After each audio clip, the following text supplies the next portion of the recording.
Bienvenue. Welcome everyone to the conference on the federal contribution to the National Action Plan to address MMIWG with Ministers Bennett, Lametti, Monsef, Miller, and Vendel. Minister Bennett, over to you.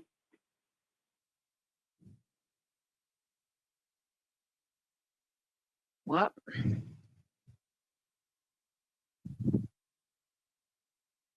Kwai, Ulakot, Tansi, hello, bonjour. Je me joins à vous aujourd'hui des territoires traditionnels de Mississaugas of the Credit, où nous honorons tous les peuples autochtones qui ont pagayé ces eaux et dont les mocassins ont parcouru ces terres. Hier, dans une semaine très difficile, nous avons participé à une cérémonie émouvante, fruit de travail acharné de tant de familles, de survivants, de femmes autochtones et de personnes de LGBTQIA+. Nous remercions tous les partenaires qui ont contribué à l'élaboration d'un plan d'action national qui serait efficace et responsable. En tant que gouvernement, nous nous engageons à travailler avec vous pour assurer la sécurité des femmes et des filles autochtones et des personnes de LGBTQIA+, peu importe où elles vivent. As part of the National Action Plan, we released the Federal Pathway, the Government of Canada's contribution. The pathway, like the National Action Plan, is a living document that will be improved at regular intervals in order to be accountable for its effectiveness now and into the future. The Federal Pathway represents a whole-of-government approach, responding to the 4 themes identified in the National Inquiry's final report: culture, health and wellness, human safety and security, and justice.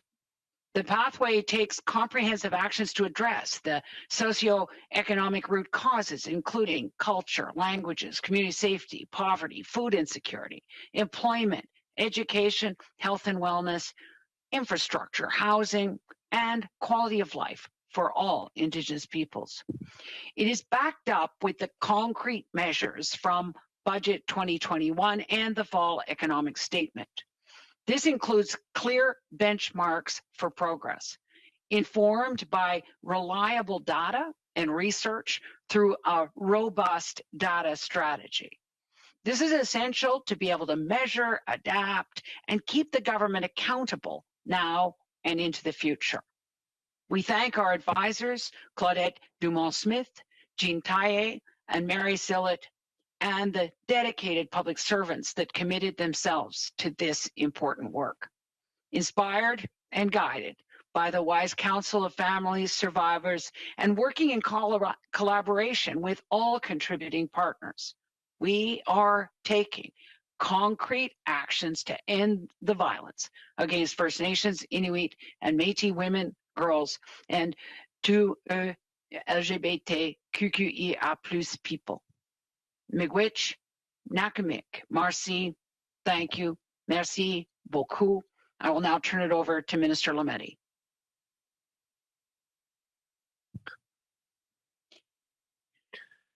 Merci, Madame la Ministre.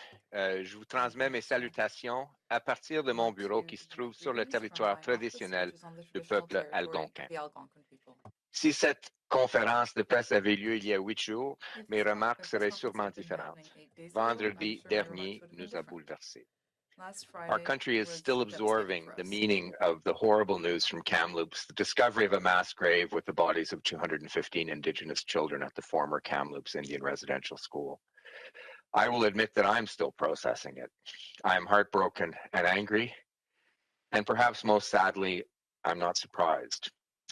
This discovery illuminates a tragic and shameful part of Canada's history. It underscores the work we need to do as a country to fully understand, acknowledge, and respond to the national tragedy of residential schools.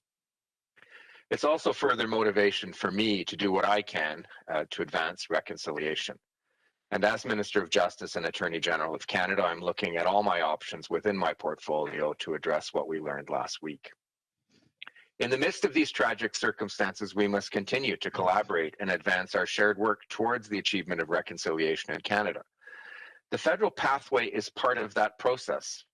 Le thème justice continue dans la voie fédérale porte sur les mesures et les investissements qui contribueront à rendre le système de justice plus équitable, inclusif et représentatif.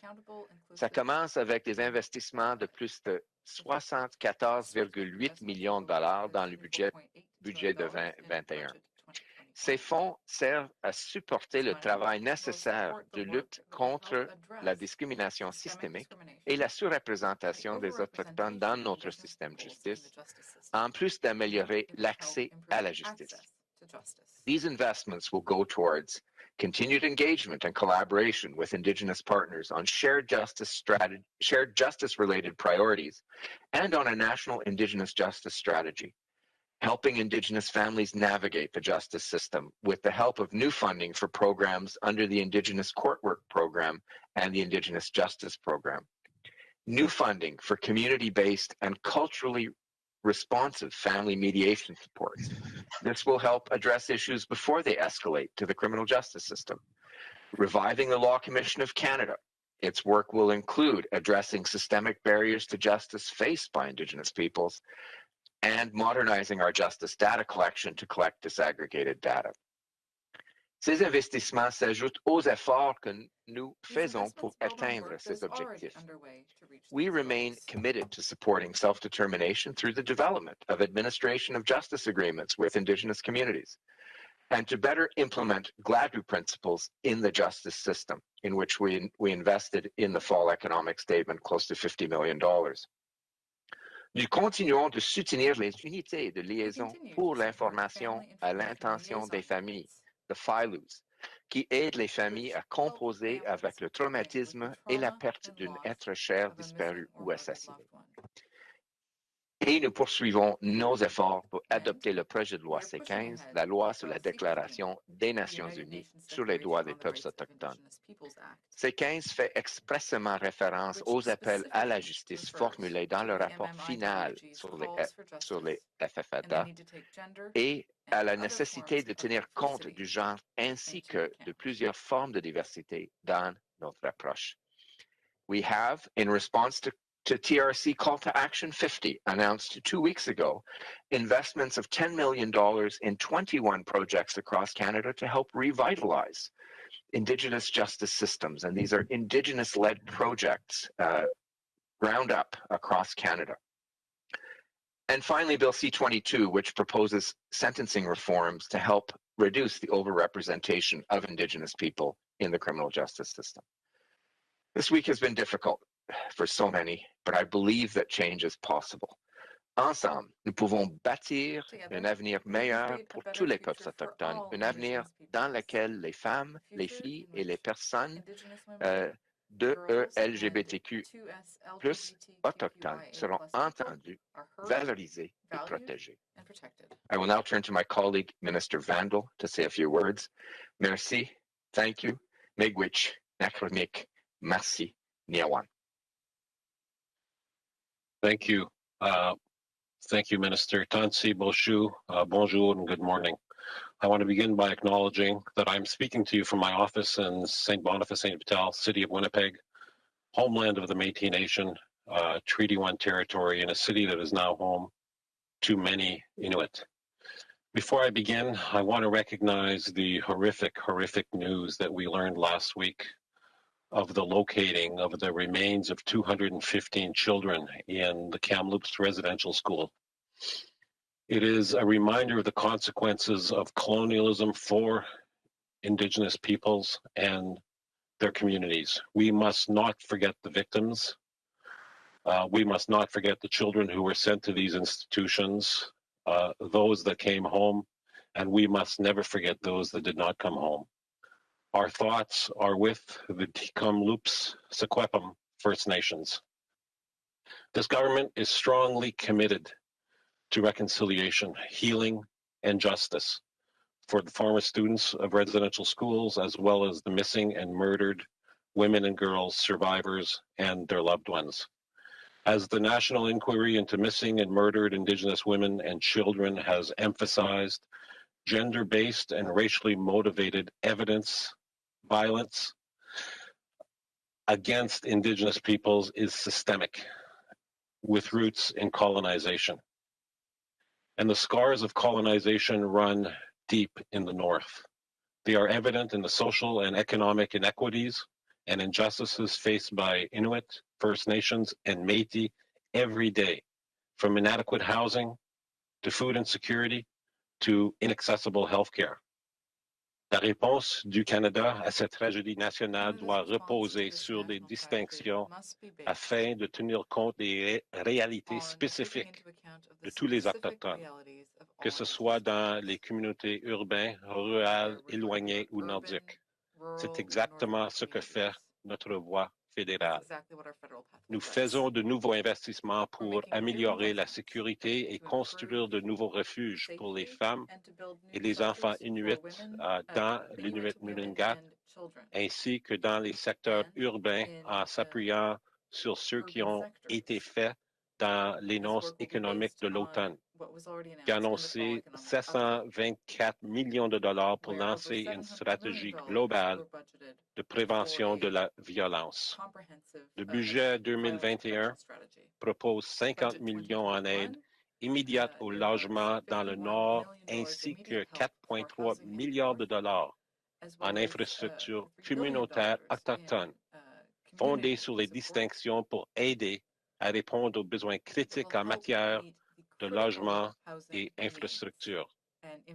Nous nous occupons également de l'insécurité alimentaire dans les communautés du Nord. En effet, le budget 2021 propose de nouveaux investissements de 163 millions sur 3 ans en collaboration avec des partenaires afin que des familles puissent obtenir des aliments abordables et des aliments nutritifs. There is still so much more work to do. To support this work, we are providing sustainable funding to national, to regional, and local Indigenous organizations across Canada and across the North. Budget 21 is proposing to provide more than $36 million over 5 years and $8.6 million on an ongoing basis to enhance support for Indigenous women's and 2SLGBTQIA+ organizations, ensuring that their voices are reflected in all aspects of decision-making. The safety and the well-being of all First Nation, Inuit, and Métis children, and 2SLGBTQIA+ people in the North and all across Canada is our priority. And we are committed to continuing to work together in partnership to get there. Miigwech, merci, thank you.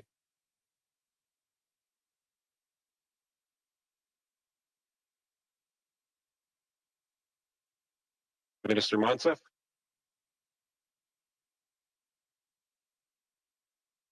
Thank you so much, Dan. Hello, everybody. Bonjour, Anin, salam alaikum. I join you from my home in Peterborough, Kawartha, on Mississauga and Anishinaabe territory. My community is still reeling from the recent loss of Selena Taylor, a daughter, a friend, a loved one, and we will all continue to work toward justice for her and for so many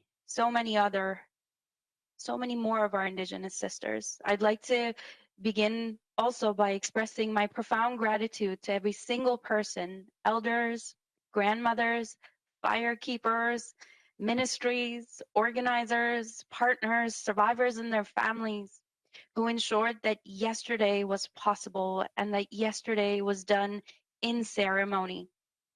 As a newcomer to Canada about 25 years ago, my family and I have been on this path to reconciliation since we were brand new to Peterborough, since we were brand new to this country. But it took years for us to truly understand the stories that were created because of the history of colonialism, sexism, racism, and misogyny. It was in 2015, it was October 4th, 2015. It was during the first election, and I attended a vigil here in Peterborough at Millennium Park with my 5-year-old niece. And everybody was standing in a circle.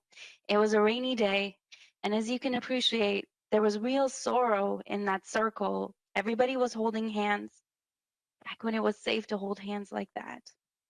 And as the ceremony finished, my niece looked up to me and said, "Why is everybody so sad?" And I had to do my best to explain to this little girl the story of little girls which didn't get to unfold. And I had to explain to her how those stories actually ended. And that day, as a candidate and as a Canadian, I made a promise, and as an aunt, that I would do everything I can to change the story that parents and loved ones have to tell the little ones in their lives. I'm really proud of the work that's been done. It's been done in a good way, in solid partnerships. People have taken time, and we are now all on the same page. We are working towards the same direction, a future free of violence for all, but particularly Indigenous women and girls, and to us LGBTQIA folks.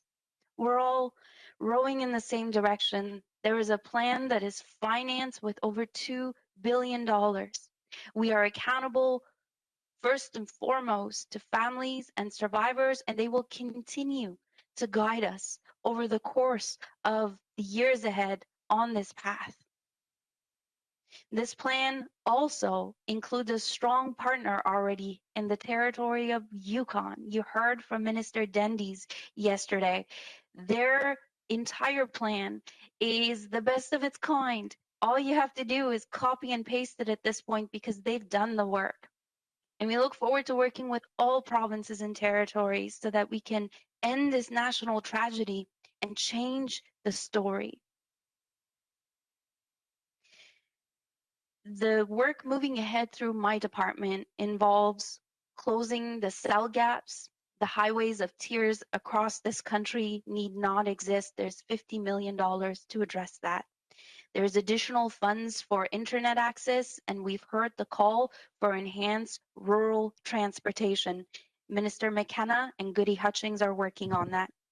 We are moving ahead with Canada's second action plan on addressing and preventing all forms of gender-based violence. This is a funded plan with hundreds of millions of dollars, and we'll be ready to roll it out in the coming weeks.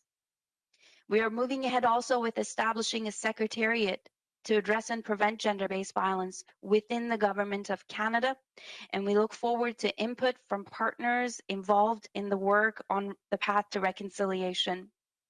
We're enhancing GBA Plus, and we're rolling out new funds for Indigenous women's organizations, building on the partnerships we've created with over 170 of them to date.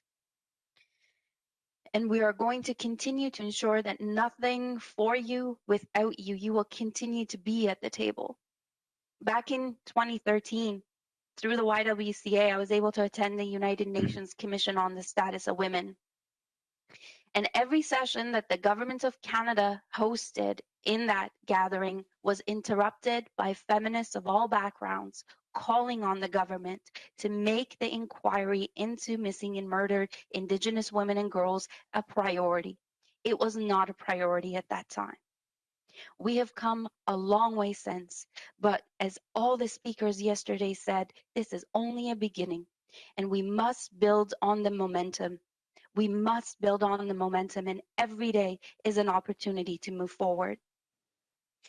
Last week, my niece told me that in the group chat for her class, one of the boys had said that 215 bodies of children had been dug up and that there were children under her school too.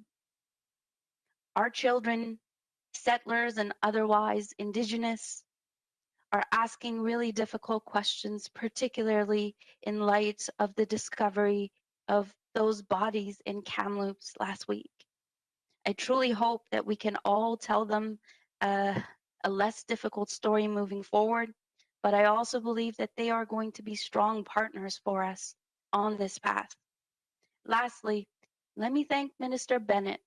My first meeting as Minister for Women was with her and Indigenous partners. Dr. Bennett, you've taken me under your wings as a candidate and as a politician. You've included me in this work. You have moved forward to address and remove sex discrimination in the Indian Act. We have more work to do. You've helped with many land claims, settlements, and you've moved forward with clean water advisories being removed, boiled water advisories being removed for so many communities. Carolyn Bennett, you're a great Canadian, and I thank you for your work. Miigwech to all families and survivors. I hope that the healing can begin now. I'll now pass it to the one and only Minister Miller.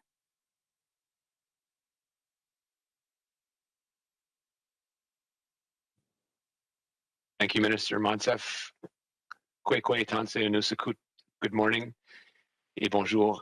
I first want to acknowledge that as I'm in Ottawa, I'm on the traditional territory of the Algonquin Anishinaabe people. I want to start off by saying that, as my colleagues have said, with all Canadians, we continue to be profoundly saddened by the news of children buried at the former Kamloops residential school. Our thoughts continue to be with the Kamloops Secwepemc First Nation, as well as with all Indigenous peoples across Canada. We acknowledge that this has been a profoundly painful week for Indigenous peoples all over the country. We're grieving these victims and reliving their own painful memories. Canada remains dedicated to supporting survivors' families and memorializing those lost innocent souls. The trauma of residential schools has caused lives with many, and last week's tragic discovery makes those painful emotions to surface. It's ruined lives. If you need someone to talk to, the National Indian Residential School Crisis Line is available to provide emotional and support services to former residential school students 24 hours a day. The Hope for Wellness Line as well is available options to all Indigenous peoples. And you can chat with a counselor on their website at www.wellness.ca or by phoning 1-855-242-3310, 855-242-3310. Understanding this difficult truth and the pain it's caused reinforces the urgent need and responsibility that this government has to work towards reconciliation with Indigenous peoples. Yesterday's announcement is specifically geared towards addressing the intergenerational traumas that continue to have an impact on Indigenous communities across the country. Hier marquait le deuxième anniversaire de la sortie du rapport final de l'enquête nationale sur les femmes et les filles autochtones disparues ou assassinées. J'aimerais prendre un moment pour tendre la main à toutes les victimes, les survivantes, ainsi qu'à leurs familles. Le Canada est un pays qui se veut inclusif et sécuritaire pour tous. Personne ne devrait avoir à vivre dans la peur et dans la violence. Mais c'est la réalité quotidienne de la vaste majorité des Autochtones. Au courant de ces dernières années, nous avons travaillé sans relâche afin de répondre aux appels à la justice énoncés dans le rapport. Hier, le plan d'action national 2021 mettre fin à la violence faite aux femmes et aux filles et aux personnes de LGBTQIA+ autochtones a été publié avec la contribution de partenaires partout à travers le pays. Des investissements de 2,2 milliards de dollars ont été prévus notamment dans le budget 2021 afin de permettre de mettre ce plan d'action sur pied. The federal pathway inscribed in the broader National Action Plan details the concrete actions Canada will pursue to end systemic racism, sexism, ableism, and economic inequality that has continued to perpetuate and allow violence against Indigenous women and girls and to SLGBTQIA+ people to occur. Our hope is that the National Action Plan and the federal pathway will begin as a starting point to addressing the calls for justice. The national document is evergreen and will continue to change to adjust and respond to the needs of those who have been wronged. Together, we'll seek to build a better, safer Canada where current and future generations of Indigenous women, girls, and 2SL LGBTQIA+ people are not at risk of harm. Miigwech, Nakumik, Merci Cho, merci.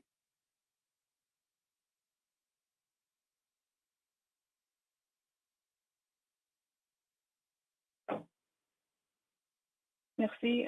We'll now take questions from journalists, one question and one follow-up. I ask that you please begin by stating your name and the media outlet you represent, as well as who the question is for. Alors, nous allons maintenant prendre les questions des journalistes. Une question et une question de suivi. Merci d'indiquer le nom de média auquel vous êtes associé et de mentionner à qui s'adresse votre question. Operator, do we have the first question on the phone? Yes, thank you, merci. Please press *1 at this time if you have a question. S'il vous plaît, appuyez sur l'étoile 1 maintenant pour poser une question. There will be a brief pause while the participants register for questions. Il y aura un court délai vous permettant de vous enregistrer dans la file d'attente pour la période de questions. Thank you for your patience. Merci de patienter. The first question is from David Aiken of Global News. Your line is now open. Please go ahead. Good morning, ministers, and thank you for taking our questions. I think this is for Minister Bennett, although it's good to have Minister Lametti here as it's about a court case. But Minister Bennett, as you may know, 105 First Nations bands are suing the government for harm caused to entire communities by the residential school system. That lawsuit began in 2012, certified 2015 as a class action. But I guess a lot of people, and certainly members of those communities, are confused why the federal government would not move to negotiate some sort of settlement about that claim, about that harm caused to entire communities, rather than force these First Nations to actually go to trial. Could you help explain why that is the strategy the government is pursuing, to force essentially a court date?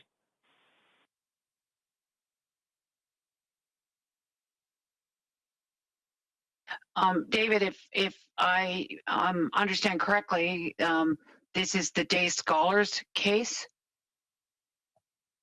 It's now two cases. The Day Scholars is one case. The Day Scholars are suing the federal government as well, but also the bands are as well. So it started out Day Scholars and bands together. It got split in 2015 into two classes.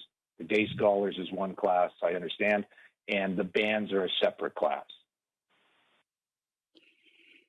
I think, David, the answer is in that obviously we are doing everything in our power to get out of court and to get to the negotiating table. The Day Scholars were clear with us that the aging survivors and the descendants were a priority for them. And so we have been at the table with them to be able to sort out an appropriate settlement for them. That was the priority of the survivors and the descendants, and that is the work that we're doing right now. And thank you for that. And I guess I have heard, of course, Minister Miller's responded a couple of times this week about, in questions from the opposition, about the Human Rights Tribunal case and the government strategy in that. But maybe, I think this is Minister Bennett again, I think, just on the lawsuit involving the St. Anne's residential school survivors. All they want is documents from the government, if I understand the case correctly. It's not really about money at this point. It's simply about knowledge.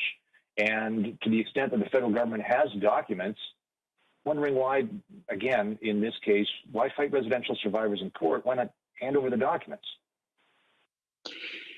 Well, I think in terms of in asking for the court direction on this, we have now been able to hand over the documents in question to former Judge Ian Pitfield. We had thought that the compensation had been completed. He will look at all of the documents under the court order to review any steps in the process and to make sure everybody was able to receive the compensation that they deserved. We are also working with the survivors on a priority of theirs towards healing processes and making sure that they are supported in that work, and that is the status right now. David, if I might add, next it's an important piece of if I might add to David Aiken's question, an important piece of context. The government of Canada went to the Supreme Court of Canada in 2016, arguing that all the documents should be preserved and that no document should be destroyed. And we lost that case. And so we have a Supreme Court of Canada decision that says we have to destroy documents. So what we are doing is we are trying to push that back as far as possible and give every opportunity to St. Anne's survivors and others to be able to get access to the documents that they may need in order to make the cases that they do. And we're trying to do that sensitively, and we're trying to do that in a way that helps the families. But we do have ultimately a decision from the Supreme Court of Canada that we have to respect. Thank you. Next question, please. Thank you. Merci. La prochaine question, the next question is from Jamie Pashagumskum of APTN News. Please go ahead. Your line is open. Thank you. My question is concerning yesterday's announcement of the National Action Plan. Now, critics of the plan are saying that it's lacking any, specific responsibilities assigned, as well as timelines, concrete timelines. They're calling it just a collection of statements and promises. What would you have to say to that?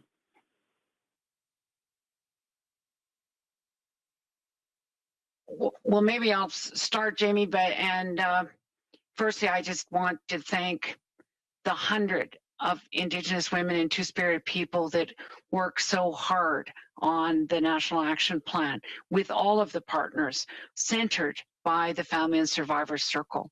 And so that is a consensus document moving forward, and we will move now on to the implementation plan that will include the investments, timelines, and accountability framework.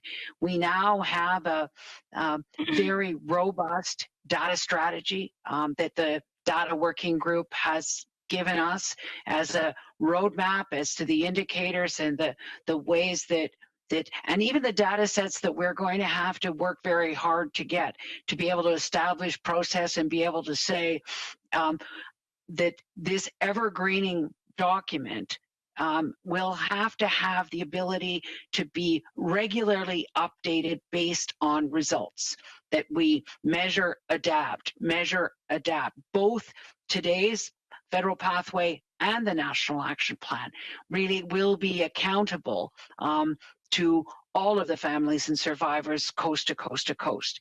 It means that no one will ever be able to accuse any of the partners of having this plan sit on a shelf. We will continue to be able to be accountable for the results we're getting, and the timelines and the funding will be explicit in the implementation plan.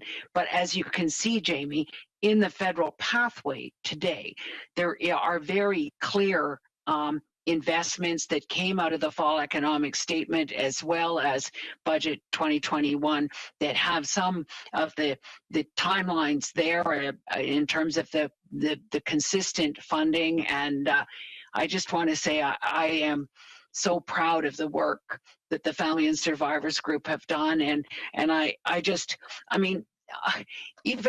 even the Two-Spirited document, like it should be compulsory reading in every classroom in this country as how, homosexuality and it was normal by, Two-Spirited people were normal. They were revered in their communities, and that homophobia arrived on the boats, as Sylvia Maracle says. And so we will work with all of the partners to get the kind of education that has been revealed in the urban reality, the Two-Spirited, but with all of the guidance of the Family and Survivors Circle.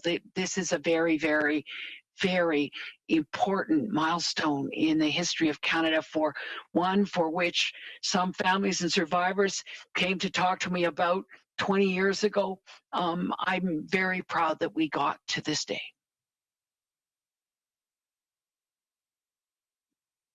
Jamie, do you have a follow-up? Yeah, thanks. You mentioned the implementation plan. So what kind of action can we expect this fall? Well, the plan that we have control over is the federal pathway, and we are promising that we will have that implementation plan this year. And we are hoping that in terms of the work, we've been saying the work with the Families and Survivors Circle and the data group and the implementation plan. Now that we've seen all the chapters from all of our partners, we've said that June 4th we begin the work on the implementation plan, and we're going to roll up our sleeves and get that done. But again, in true partnership with all of our partners, First Nations, Inuit, Métis, the provinces and territories, and being able to make sure that as we've said, we will not let the families and survivors down, and we will be working in close collaboration to make sure that their wise counsel is at the heart of our work on implementation.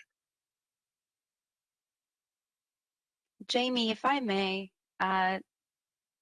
I think we all recognize that some grief is inconsolable. Nothing's going to bring back our stolen sisters, and that is certainly to be acknowledged and understood. This plan, though, is the first of its kind, I think, anywhere in the world. The way that it was developed with partners across the country, with families and survivors at the heart of it, with the public service working together. I mean, Gina Wilson and Valerie Gideon co-chaired this and moved it forward so that it's part of the public service efforts as well. It is well funded with over $2 billion, and it is accountable to families, and we will be measuring our progress. It is also aligned with the work we're doing with Canada's action plan on gender-based violence in all its forms. So there is further alignments, and the two will move forward together. You're right, though, Jamie, the federal government alone cannot complete this work on our own. And moving forward, provinces and territories have been reckoning with these stories and realities for years and decades. They're coming up with their own plans.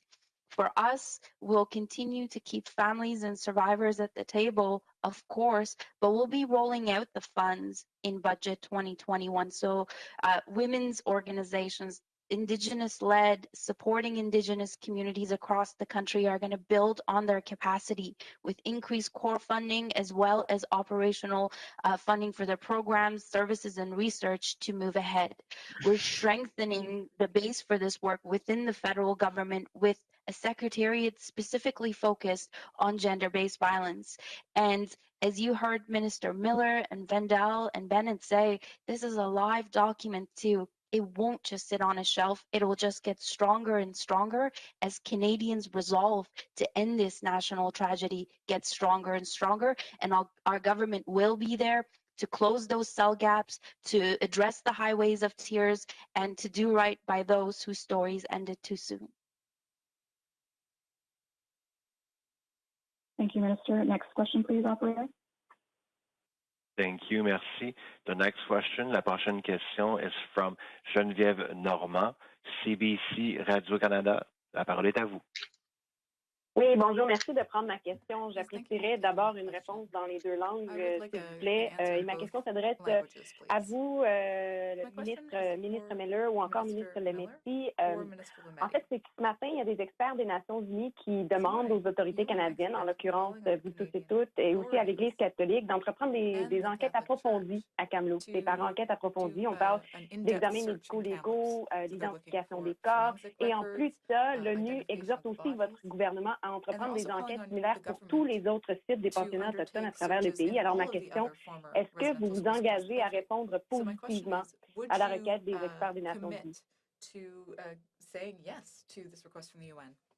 Je dirais d'emblée, Geneviève, évidemment, une question fort pertinente. Mais c'est très important de rappeler à tout le monde que ce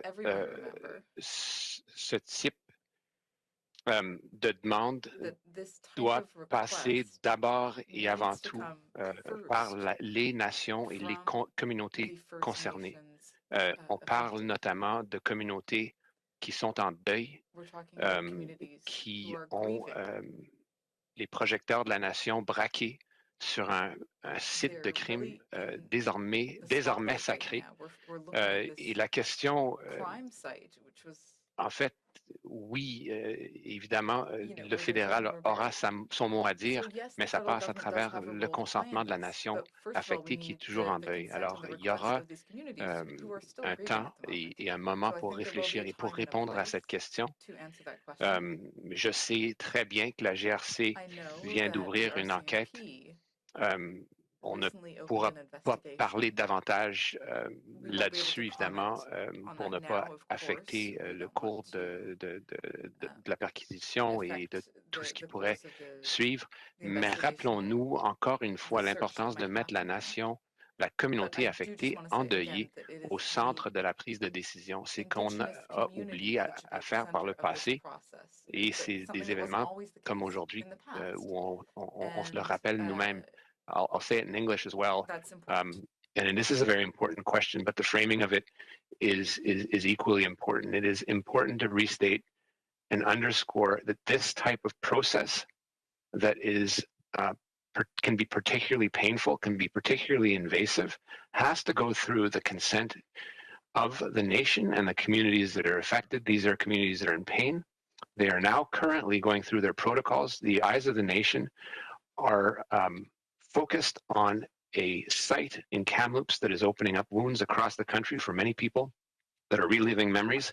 And we need to respect the process, the protocol of nations involved. They have said so, and we will do so. There's a time for the federal government to get involved, and we will support this, but it goes squarely through the nations involved, and there will be a time for this.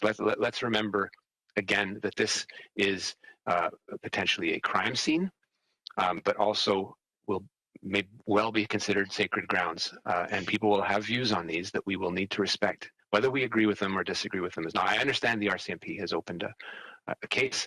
It is very, very difficult to comment further on this so that we don't affect the course of the investigation. I think I'm probably at more liberty to say things than Minister Lametti would be able to say in his capacity as Attorney General, but obviously we should allow him the time to answer in English and French as well. Merci, merci Geneviève pour la question. Oui, en tant que procureur général, je ne pourrais pas commenter davantage sur les enquêtes actuelles ou en cours.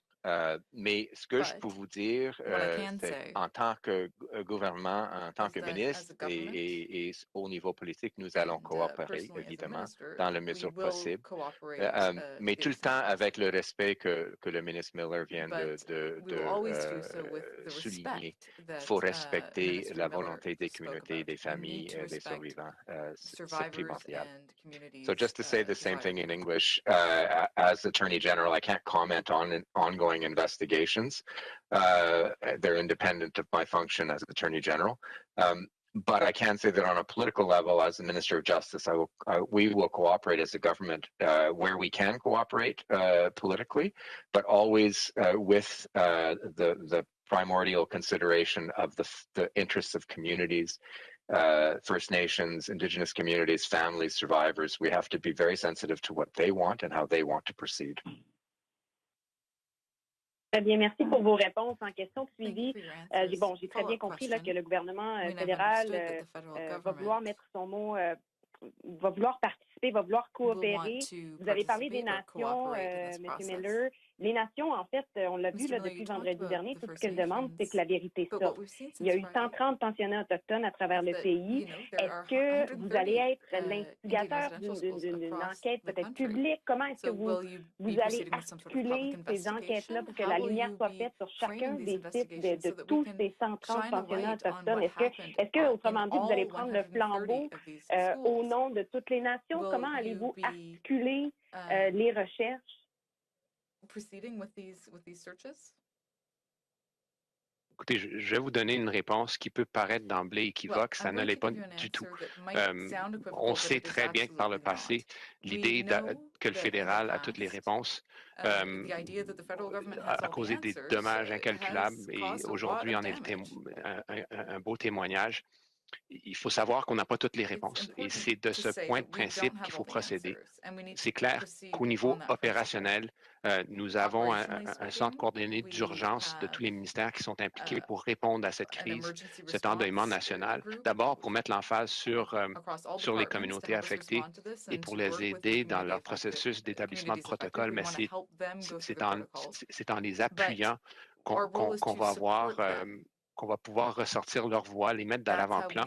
Et maintenant, c'est une question de respecter leur deuil, leur demande de sécurité, de sécurisation des sites, leur demande d'appui en santé mentale. Et ensuite, regarder ce qui se passe à travers le pays, c'est-à-dire notamment dans ces lieux, il y en a, comme vous l'avez dit, une bonne centaine, et de voir avec les nations affectées quelle est leur approche et ce qu'ils veulent, et ce qu'elles veulent.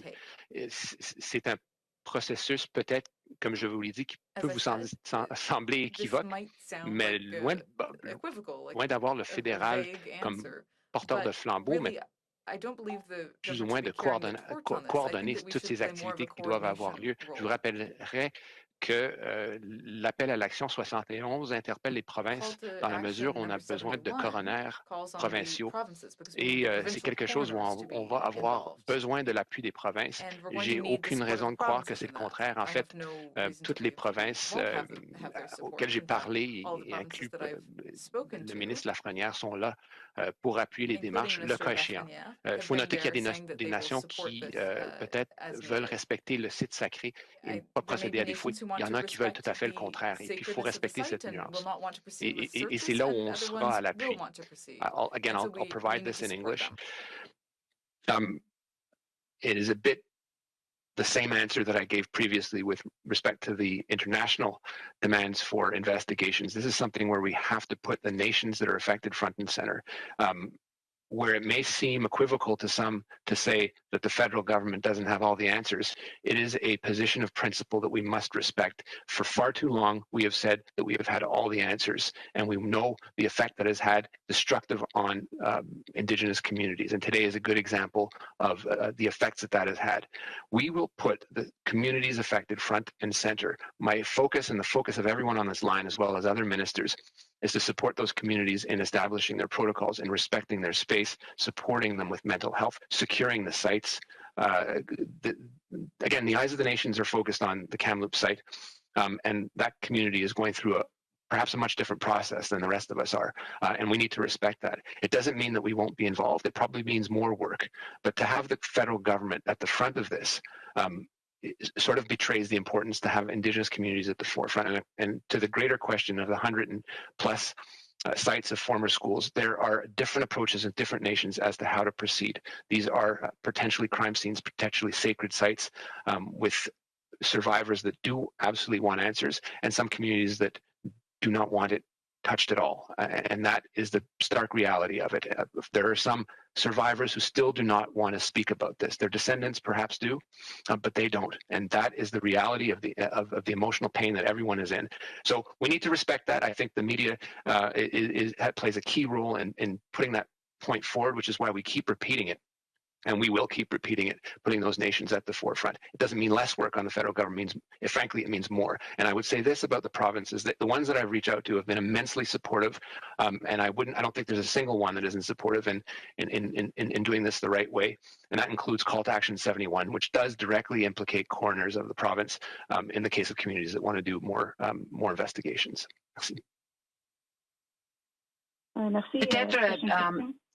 I just wanted to add a little bit that in the support for calls to action 74 to 76, the engagement that has taken place just underlines what Minister Miller has said, that the communities affected were very clear. They wanted Indigenous-led, community-based, survivor-centric, and with commemoration, or culturally sensitive.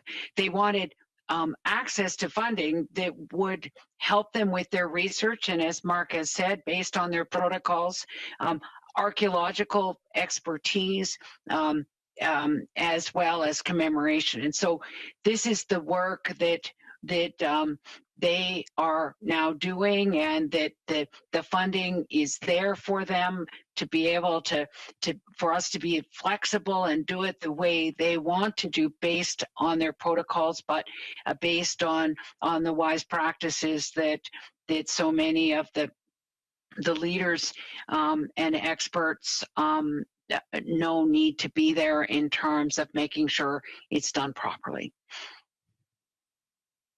Thank you, Minister. Operator, next question, please. Thank you, merci. La prochaine question. The next question is from Teresa Wright of the Canadian Press. Please go ahead. Good morning, ministers. This question is for Minister Bennett. Yesterday, the MP for Nunavut, Mamalakakak, she gave a very emotional speech in the House of Commons talking about how it is her belief, and many others, that the residential school system in Canada has been replaced by the foster care system.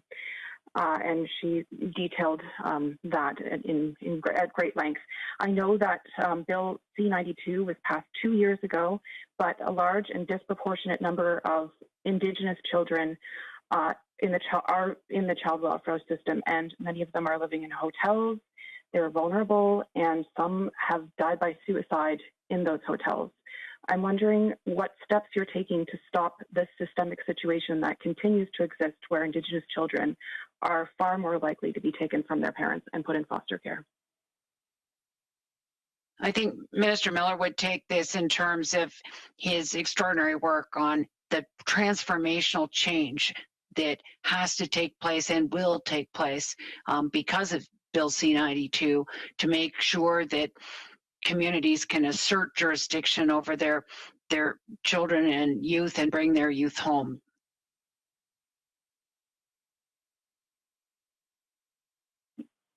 Thank you, Teresa. Teresa, you want me to answer that portion of the question, or? Yes, I'm glad to. I think it's important to speak about it from our perspective.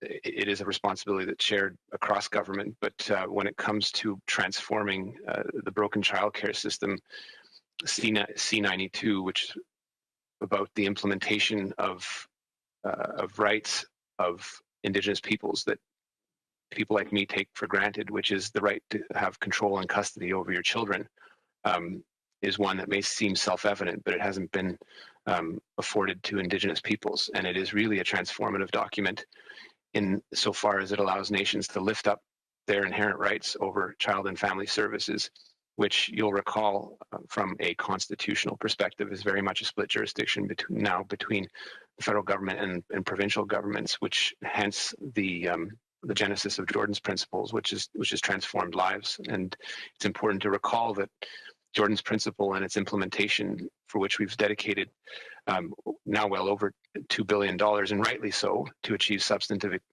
equality for children that haven't been afforded that, has really started to transform the system. And it's very much at a beginning. There's still children being removed, taken into care and dying. And the system is still one that is focused on intervention as opposed to prevention, in a way that does not reflect the inherent rights of Indigenous peoples. Now, if this is something that if people think will take a short period of time, they're not understanding the gravity of the situation. It'll take the full participation of provinces that run these care systems, that run a number of these child care systems, the transformation of their own laws, the lifting up foremost of Indigenous laws across the country. There are some communities with respect to which there are real challenges with respect to capacity, and those are the ones where the intervention still occurs. There are ones that are ready, and we've seen, for example, Cowessess or Wapsimmung in Northern Ontario lift up their laws, and we'll be there for them. I think the inevitable course of this question leads us to the one with respect to the number of court cases related to the compensation of First Nations children who have suffered discrimination at the hands of a broken childcare system. And I do want to reiterate what I said yesterday, that the federal government will give fair, just, and equitable compensation to those children that have suffered harms at the hands of the broken childcare system. Prime Minister said as much during the last election, and we have repeated as much. We are currently in talks with the parties, both to the two competing class actions and the CHRT, to move not only on compensation, but on transformative change. And I think it's important to recall in this context that no single court case or its resolution can achieve the transformative change that we need to achieve as a country, with First Nations at the forefront. It's long, it's slow, it will require billions of dollars of investments, but it will transform the lives of children that haven't been served by the child care system in a way that achieves that substantive equality. And if that isn't clear enough, let me remind people that over 50% of children in care are Indigenous.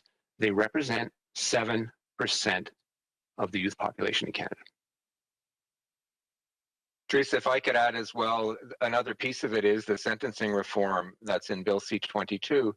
If by bringing back conditional sentencing and by conditional sentence orders and by eliminating as many minimum mandatory penalties as we can, we'll keep, which results in the over-incarceration of Indigenous adults, we'll keep them with their families, taking care of their children, which is where they should be, and that's an important part, particularly in particular in the case of Indigenous women who are incarcerated for what are health problems, problematic addictions, and we should be keeping them home, taking care of their children, staying in their jobs, and staying in their communities in order to be properly supported.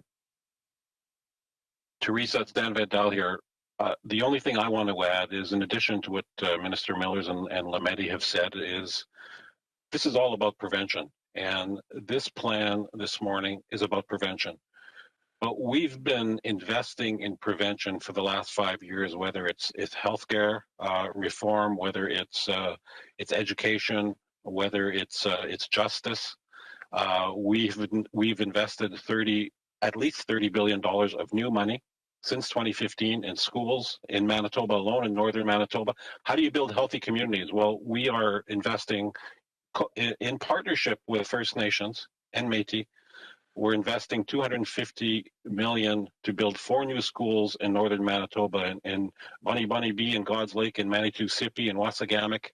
That will keep 2,600 First Nations young people in their communities, whereas before they would have to move outside of their communities to get educated. Those are the sorts of base investments that government has never really done adequately. Not really. The government has never done adequately. So we are investing in partnership with Indigenous nations on those base preventative issues like schools and healthcare, so that we can build healthy communities, so that children stay out of the child welfare system. That's in addition to transforming the child welfare system. Thank you. Teresa, did you have a follow-up? Yes. I've this week there's been a lot of discussion about the discovery in Kamloops, and when speaking about the situation in residential schools, I've heard many people, and many of you, refer to it as a historic wrong against Indigenous children. Do you think it's fair to characterize Canada's mistreatment of Indigenous children as a historic wrong when, as Minister Miller just mentioned, a very large proportion of Indigenous children are continuing to be taken away from their parents?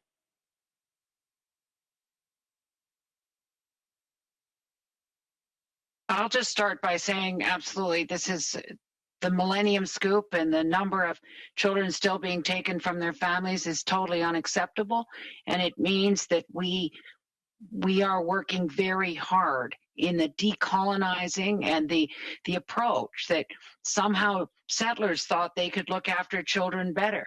The movement of apprehending Indigenous children into non-Indigenous foster families is harmful. And we know it's harmful, and that's why Minister Miller is working as hard as he is to help all of the nations disentangle their relationships with provincial bodies or all of that, so they actually can assert jurisdiction.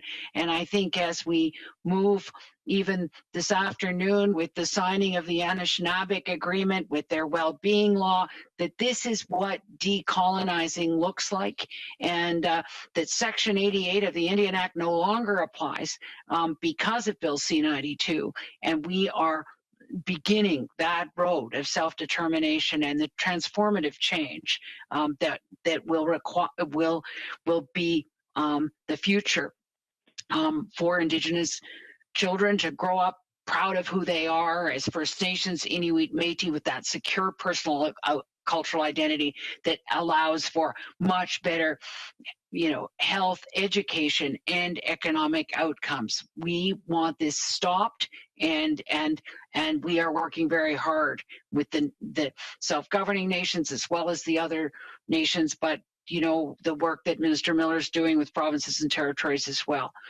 This is a present danger to children, and we have to work on this as fast as we can.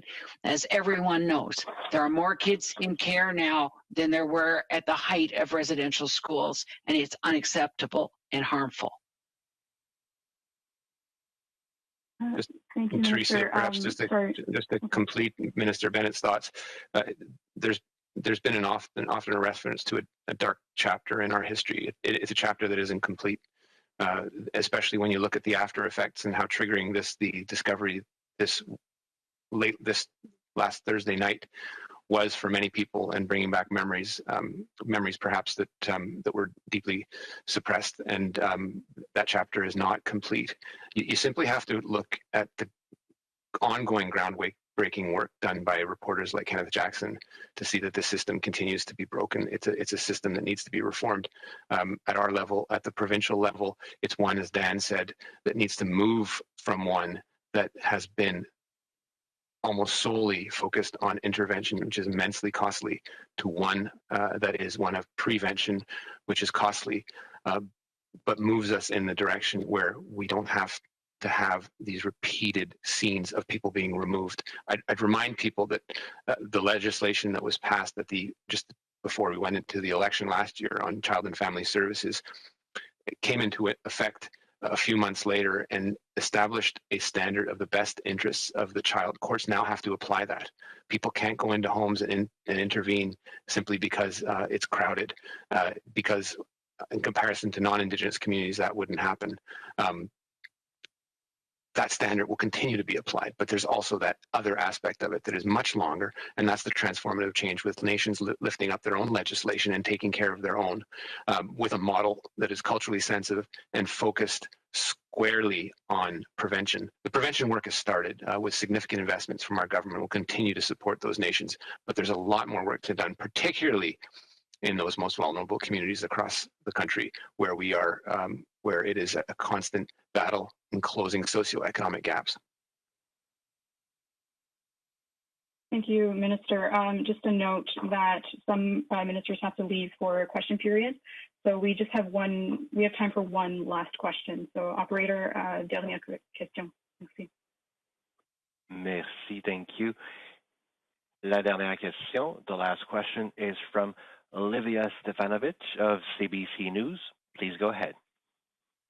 Good morning, ministers. Thank you for your time this morning. Minister Miller, you described this as a painful week.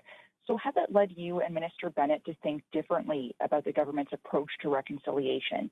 And if so, how? Do you think the government needs to move faster or more aggressively?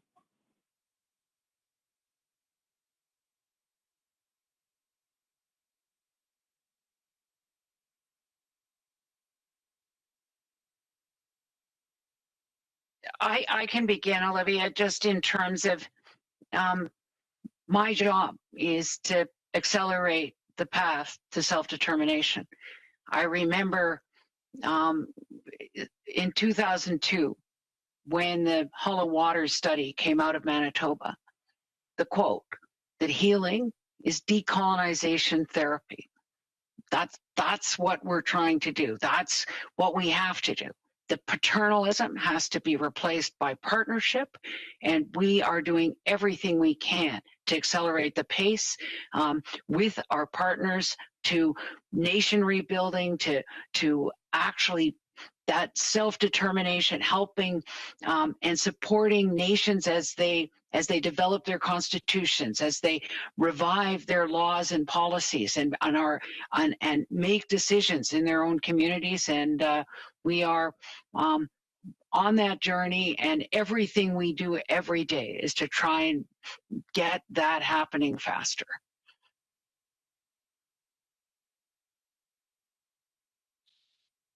And thanks, Olivia. Look, this has been painful first and foremost for Indigenous communities, and I think there is a time to reflect on the speed of reconciliation, knowing that reconciliation has never been something that is necessarily easy or linear. I think all of us wish these things had never happened. We also have a responsibility to sit here and keep moving relentlessly forward when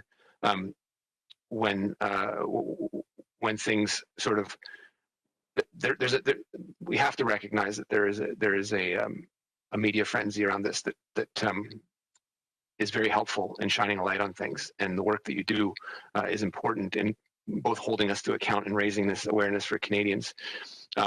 There's also the after effect when all this sort of subsides, and that's where we have to continue our relentless work. It's why you have probably heard survivors or people that are remembering these things a little quiet this week, because they live it every day. And after this sort of news subsides, people are left still emotionally traumatized, and the difficult work that you are all shining a light on continues. This is obviously a government, and everyone knows that it has invested tens of billions into closing socioeconomic gaps, and that work is relentless. The work that has been announced with very, very strong budgetary measures behind it today will continue, sometimes outside the public eye, with the communities at the forefront. So there's a dual job here that is obviously reflecting on these things, but also working with the communities in their search for something that, as Senator Sinclair said so eloquently, comes before reconciliation, which is the search for the truth. And the truth is painful, but it's essential to healing. And so, you know, I can reflect on this all day, but I think the importance is to ensure that as a minister of the Crown, that work is being done, but work is being done in a way that's respectful of communities' wishes and the continued need to move forward relentlessly on this. And I think the investment of this government of both political capital and economic capital is important. It's important foremost for how we see ourselves as a nation and how we respect Indigenous peoples in a way we haven't up to now. If I can add, we are really dealing with a couple of centuries of damage to Indigenous nations. Canada's first policy objectives on dealing with Indigenous nations, or Indians as they were uniquely called then, was to first policy objective was to civilize. Second policy objective was to Christianize, and the third one was to completely assimilate, to beat the Indian out of the person. And we are dealing with centuries of underfunding. So really, this is an exercise of self-determination in partnership with Métis, with First Nation, with Inuit nations, and that's going to take generations to be where we want to be, but we need to do it respectfully, in partnership, co-development, to move self-determination along, and be there as a federal government to support nations all the way through the process, and do what we have to do to reform the system. And I think we've made progress on child welfare. We've made progress on languages. We've made progress on UNDRIP. The Day of Truth and Reconciliation will be is in the Senate now, if it hasn't been passed already.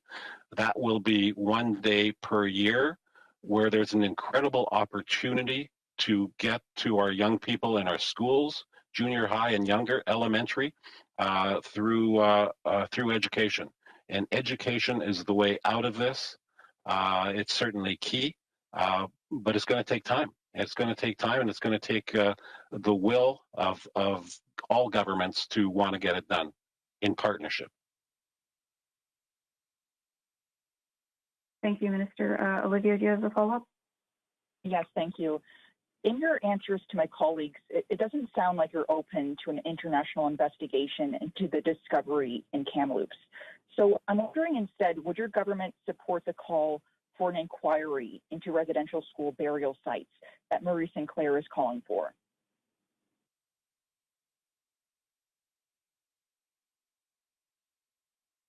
Again, Olivia, I'll repeat it if it wasn't clear enough. The nations and communities involved have to be at the forefront of this, and they will tell us what to do.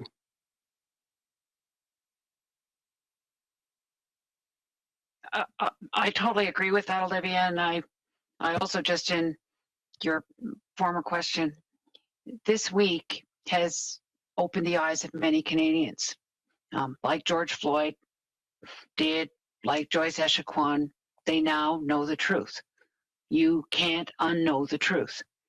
And I hope that every Canadian now understands their role in decolonizing, in healing, in being able to learn how to be allies, such that this becomes part of the DNA of every Canadian, so that no future government could ever roll it back or slow it down.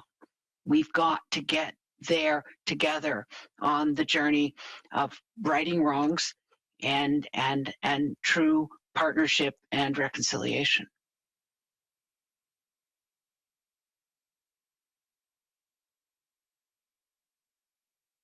Thank you, Minister. So we've now reached the end of our press conference. Alors, ce qui met fin à notre conférence de presse. Thank you, everyone, and I wish you all a great day.